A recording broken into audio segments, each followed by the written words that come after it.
स्वाध्यायः परमः। Doctor Baba Saheb Ambedkar open university.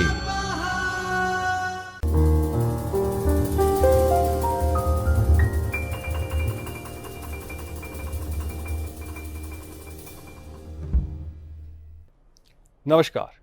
Doctor Baba Saheb Ambedkar open યુનિવર્સિટીના જ્યોતિર્મય પરિસરથી ચૈતન્ય સ્ટુડિયોના ઓમકાર માધ્યમથી હું આપ સૌનું હાર્દિક સ્વાગત કરું છું.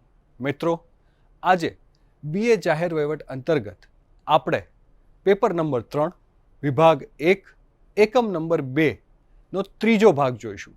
બ્રિટિશ એડમિનિસ્ટ્રેશન 1757 to 1858 એટલે કે બ્રિટિશનું વહીવટી તંત્ર 1757 થી 1858 સુધી.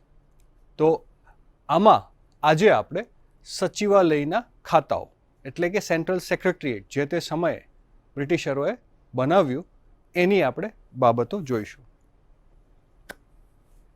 તો મિત્રો, અગાઉના ભાગ જો આપ જોશો તો એમાં આપને જાણવા મળશે કે કઈ રીતે ઈસ્ટ ઇન્ડિયા કંપની ભારતમાં આવી, ભારતમાં વ્યાપારીકરણ વ્યાપાર અર્થે એને સંધિઓ કરી અને ધીમે ધીમે એક વાણિજ્ય અને વ્યાપારી કંપની શાસકના સ્વરૂપમાં ભારતમાં અલગ અલગ વિસ્તારો લેવા માંડી, રાજાઓ અને નાના રજવાડાઓ ઉપર આધિપત્ય જમાવવા માંડી અને ત્યારબાદ ધીરે ધીરે એ પૂર્ણ રીતે આ રજવાડાઓની જે મહેસૂલ, જે ખેતર, જે કરની આવકો હતી તે મહેસૂલી આવકો પણ વસૂલવા માંડી અને આમ એક કંપની એક ટૂંકા ગાળાના 100-125 એક સમયમાં એક શાસક બની ગઈ. હવે આ કંપની શાસક બની અને શાસન કરતી પણ હતી, પણ જે મુખ્ય શાસનકર્તાઓ બ્રિટનમાં બેસતા હતા, મહારાણી અને બ્રિટનની સંસદ, તેમને આ જોયું કે એક વ્યાપારીકરણ માટે મોકલેલી એક વ્યાપારી કંપનીને વેપારીઓથી ચલાવાતી એક કંપની શાસક બની ગઈ છે. તો વ્યાપારીઓ શાસન કરે એ કેટલું યોગ્ય છે, આ પ્રશ્નને લીધે આપણે જોયેલું કે પિટ્સ ઇન્ડિયાનો કાયદો પણ આવેલો. પ્રધાનમંત્રીએ ત્યાંના સંસદના સભ્ય અને પછી બ્રિટનના પ્રધાનમંત્રી પિટ્સે એક ભારત માટે વિશિષ્ટ કાયદો બનાવેલો અને એને લાગુ કરેલો. તો એ સમયથી પિટ્સ ઇન્ડિયાના કાયદાથી કંપનીનું શાસન જે હતું એ પૂર્ણ થયું. શાસન પૂરી રીતે બ્રિટિશ સરકાર, બ્રિટિશ તાજ હસ્તક આવી ગયું. હવે શાસન આવી તો ગયું, પણ પછી પિટ્સ ઇન્ડિયાના કાયદા પછી ઘણા બધા વહીવટી સુધારાઓની શ્રૃંખલાઓ શરૂ થઈ જે 1858 સુધી ચાલી. તો આ બધા જ કાયદાકીય સુધારા લાવવાનું અને લાગુ પાડવાનો એક જ અર્થ હતો કે ભારત જેવી સમૃદ્ધ રજવાડાઓની આ જે ધરતી એકદમથી કંપની થકી બ્રિટિશ તાજના હાથમાં આવી ગઈ તો એને કોઈ પણ રીતે જવા ન દેવાય. કારણ કે ભારત એટલું સમૃદ્ધ હતું એ વખતે, આર્થિક સામાજિક રીતે પણ, કે ત્યાં સારા લોકો હતા, સારી ફળદ્રુપતાને લીધે સારી ઉપજો હતી, તે ખનીજ અને અન્ય સંસાધનોથી રસપ્રદ હતું. તો આવો સરસ દેશ, કોઈ પણ દેશ જો એને હુકુમત કરવા મળતી હોય, જો એને શાસન કરવા મળતું હોય તો એ શું કામ જવા દે? અને આખરે બ્રિટિશ શાસનકર્તાઓ પણ વહીવટ અને શાસનની સાથે સાથે વ્યાપારીકરણમાં માનતા હતા. તે લોકોએ ભારતને, આપણે હંમેશા લોકવાર્તામાં સાંભળતા આવ્યા છીએ કે આપણી સોનાની ચીડિયાને કઈ રીતે એ લોકોએ આવી રીતે લૂંટી અને પીખી. તો આ એક તક એ લોકોને ઈસ્ટ ઇન્ડિયા કંપનીના માધ્યમથી મળી, ભારતનું શાસન લીધું અને ભારતના શાસનને સુદૃઢ કરવા માટે સમયાંતરે અલગ અલગ કાયદાઓ લાગુ પાડ્યા. તો એવી જ રીતે કાયદાઓના લાગુ અને અમલ પછી પણ ઘણા બધા માળખાકીય સુધારાઓ કરવા પડ્યા. એમાંનો આજે આપણે એક માળખાગત સુધારો જે છે, કેન્દ્રીય સચિવાલયની સ્થાપના, એના કાર્યો, તે આજે આ ભાગમાં જોઈશું. તો મિત્રો, કેન્દ્રીય સચિવાલય 1784માં સામાન્ય, મહેસૂલ અને વાણિજ્ય એમ 3 શાખાઓ હતી. પછી 1793માં તેમાં ન્યાયની શાખા ઉમેરાઈ અને ત્યારથી લઈને 1834 દરમિયાન કેન્દ્રીય સચિવાલયમાં 4 શાખાઓ કાર્યરત થઈ. એટલે કે એક મોટું કેન્દ્રનું માળખું જેને આપણે કહીએ કે કેન્દ્રથી શાસનને કેન્દ્રિત શાસન કરવા માટે કેન્દ્રીય સચિવાલયની સ્થાપના કરવામાં આવી. આમાં મુખ્ય 4 વિભાગો હતા અને એ 4 વિભાગોની અંદર સચિવ, ઉપસચિવ અને અન્ય મદદનીશોથી કર્મચારી ગણથી કામ ચાલતું હતું. તો આ એક એનું માળખું હતું અને માળખાની સાથે સાથે એ લોકો ઘણા બધા આગળ સુધારા કરતા ગયા, જેથી ભારતના અલગ અલગ વિસ્તારો ઉપર એ લોકોનું એકચક્રીય શાસન કાયમ રહે અને કેન્દ્રીકૃત શાસન ભારતમાં થઈ શકે. તો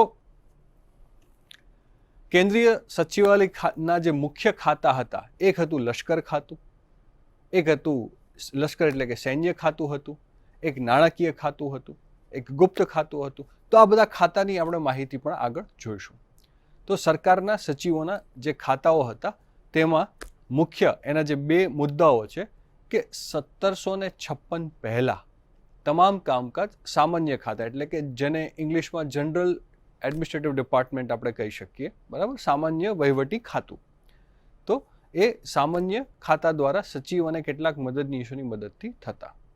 પરંતુ જેમ જેમ ભારતમાં વિસ્તાર વધતો ગયો કંપનીનો વિસ્તાર વધતો ગયો, એની સાથે કર્મચારી અને સૈન્યની સંખ્યા પણ વધતી ગઈ. એને સાચવવા માટે જે પેટા વિભાગો હતા એ પણ વધતા ગયા, જવાબદારીઓ વધતી ગઈ. તો આને લીધે દરેક ખાતાઓ મોટા મોટા થતા ગયા. તો સ્વાભાવિક છે કે એક વ્યક્તિ આટલા મોટા ખાતાને ન સંભાળી શકે, તો એને પછી એ રીતે વિભાજિત કરવા આગળ જરૂર ઉપજાણી.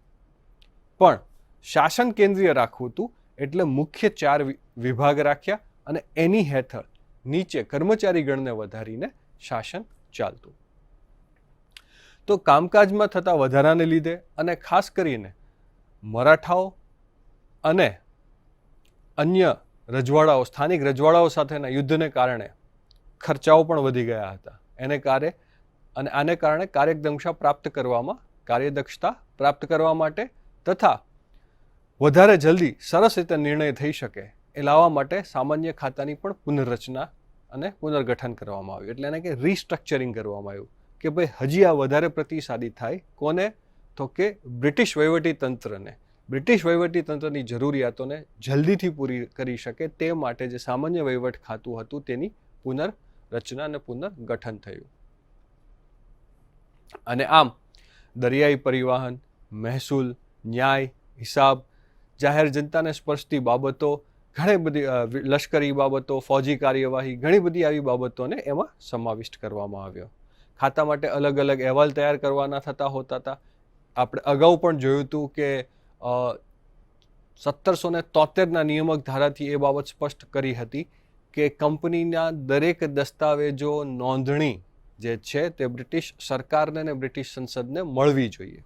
તો એવી જ રીતે એ પ્રથા અને પરંપરા અહીંયા પણ ચાલુ હતી. તો સચિવ, મદદની સચિવ સંયુક્તપણે જે કોઈ ખાતાકીય સંચાલન કરતું હોય એને દરેક નોંધણી નોંધપોથીમાં નોંધવી પડતી અને તેના અહેવાલો, તેની દરેક બાબતો ગુપ્ત અને સામાન્ય બ્રિટિશ સંસદને રજૂ થતી. તો આમ જે ફોર્ટ વિલિયમ્સ છે કલકત્તામાં છે આજની તારીખે, તો એ ફોર્ટ વિલિયમ્સ ખાતે સંયુક્ત પ્રથમ કેન્દ્રીય સચિવાલય અને સચિવોના ખાતાનું નિર્માણ કરવામાં આવ્યું. જે મેં કીધું એમાં મુખ્ય ખાતાઓ હતા. એમાં લશ્કરી ખાતું હતું. તો લશ્કરની બાબત જે હતી જે તે સમયે બ્રિટિશ વહીવટીતંત્રમાં કે લશ્કરીના ખર્ચા, સૈનિકોના ખર્ચા, એ લોકોનું પદ, એ લોકોનું પેન્શન એટલે કે ભથ્થુઓ, સેવા બાદના ભથ્થાઓ, સેવા દરમિયાનના ભથ્થાઓ, એમને મળતી સુવિધાઓ, આ બધી જ બાબતો તે જે અગાઉ સરકારનું સામાન્ય ખાતું કરતું તેની માટે હવે વિશિષ્ટ લશ્કરી ખાતું અલગથી બનાવવામાં આવ્યું, ડિફેન્સ ડિપાર્ટમેન્ટ. એ જ રીતે વિદેશ ખાતું પણ બનાવવામાં આવ્યું, ફોરેન ઓફિસ, ફોરેન ડિપાર્ટમેન્ટ. હવે ફોરેન ડિપાર્ટમેન્ટના 2 મુખ્ય કામ હતા. એક તો ભારતમાં જે વિદેશી રાષ્ટ્રીય બાબતો જે ગુપ્ત ખાતાની કામગીરી કરતી અથવા તો તેનો ભાગ હતી, હવે તેને અલગ કરવામાં આવી રહી હતી અને તેનું અલગ વિદેશ ખાતું રચાયું જે 1783માં સ્થપાયું અને તેની દેખરેખ હેઠળ સચિવની માયા જે ગુપ્ત વિભાગના ભાગરૂપે હતા.